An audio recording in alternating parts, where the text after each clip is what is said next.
Welcome to my channel. I didn't get revenge. I finally told the truth. I used to think the worst part of being bullied was the things people said to you.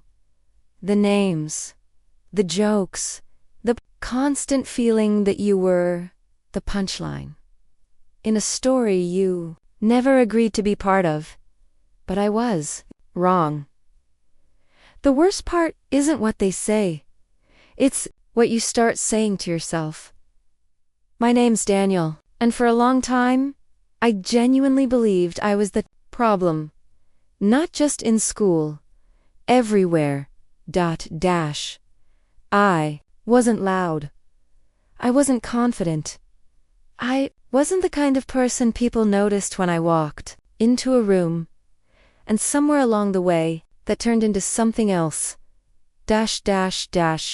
Invisible, replaceable. Easy to ignore. It didn't start with one big moment. No dramatic first incident. Just small things. Always. Small things. A joke that went a little too far. A comment that stuck a little too long. A laugh that felt just slightly different. At first, I laughed too. That's what you do. You go along with it. Because if you laugh, it doesn't count.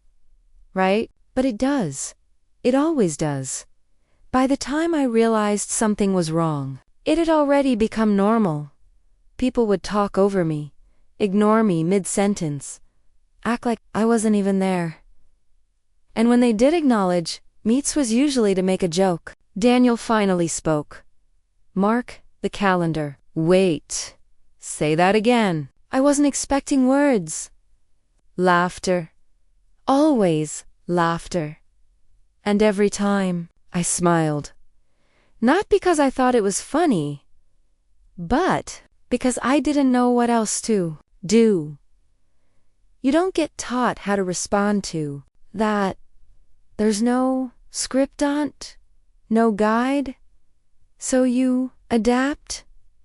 You shrink. You start speaking less, sitting further back, avoiding eye contact. You become easier to ignore.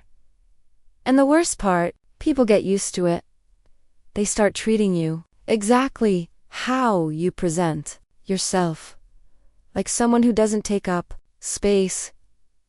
I told myself it didn't bother me, that I preferred being quiet, that I didn't need attention.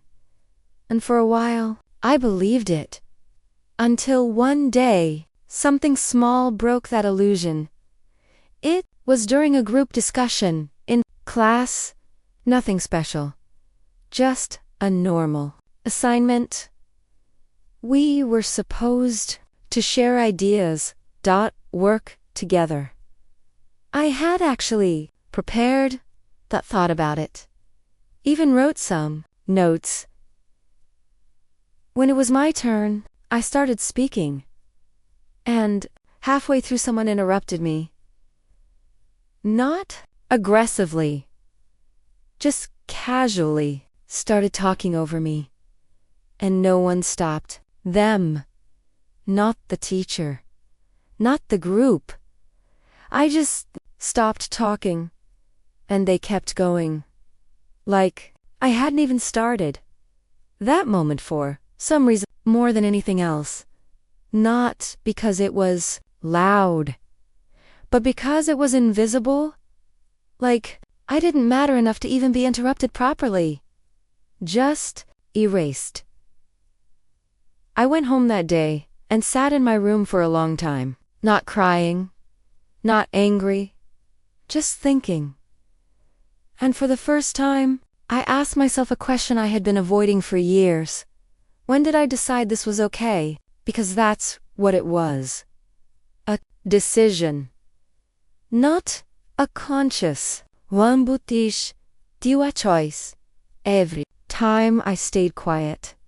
Every time I laughed it off. Every time I let something go, I was teaching. people how to treat me, and they learned perfectly. That realization didn't change me overnight. There was no sudden transformation, no dramatic speech, no big moment where I stood up and everything shifted. Real change is on like that.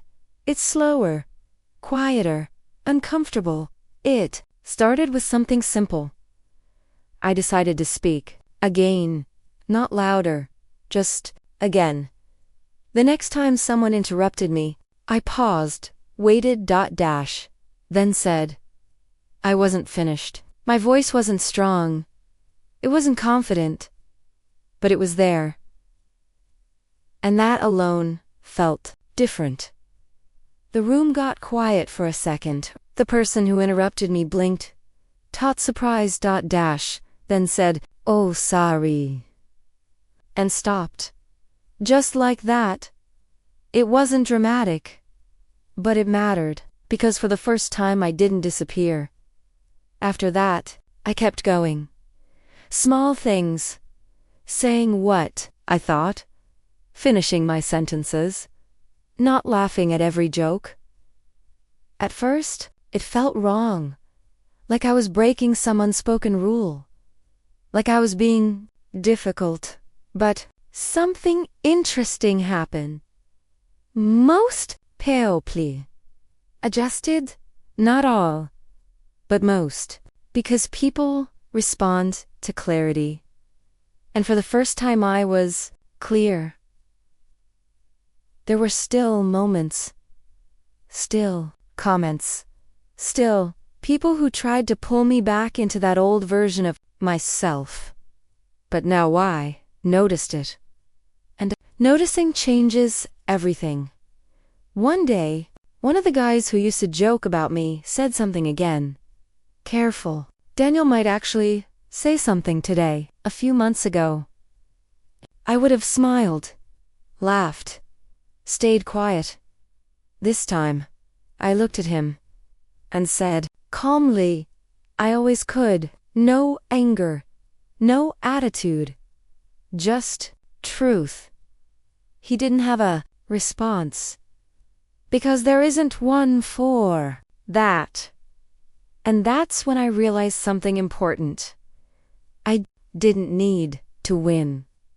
I didn't need to prove anything. I didn't need revenge. I just needed to stop agreeing with a version of myself that wasn't real. The version that was small, silent, easy to overlook. Because once I stopped believing that version, other people slowly stopped seeing it too. Not instantly, not perfectly, but enough to feel like I existed again. And honestly, that was more than enough. Because in the end it wasn't about them. It never really was. It was about the moment I decided quietly without anyone noticing that I deserved to be heard. And once I made that decision, everything else started to change. Not all at once, but in small, real ways. The kind that don't look dramatic from the outside, but feel like everything from the inside. Because sometimes, the strongest thing you can do isn't fighting back. It's finally choosing not to disappear.